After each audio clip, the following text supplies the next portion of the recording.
Bu artefakt, qədim sivilizasiyalar haqqında bildiyimiz hər şeyi alt-üst edir. Adı genetik disk. Tapılıb Kolumbiyada, yəni Cənubi Amerikada. Bəzi iddialara görə yaşı 11.000 ilə çatır. Amma diski unikal edən materialı deyil, hansı ki şist daşıdır. Üzərindəki təsvirlərdir.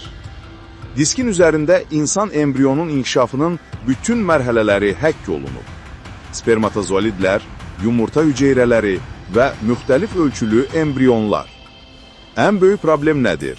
Bu detallı biyoloji biliklər müasir elmə son 300 ildə, yəni mikroskop ixtira ediləndən sonra məlum olub. Bu, elm üçün həqiqi bir sirdir. Bəziləri diski Atlantida kimi itmiş, qabaqcıl sivilizasiyalardan qalan bir miras sayır. Bu, sadəcə qədim bir incəsənət nümunəsi deyil, biyoloji bir dərs kitabıdır. Lakin rəsmi arxeologiya skeptikdir. Onlar diskin tapılma yerinin rəsmi sənədləşdirilməməsinə əsas gətirərək onu saxtakarlıq hesab edirlər.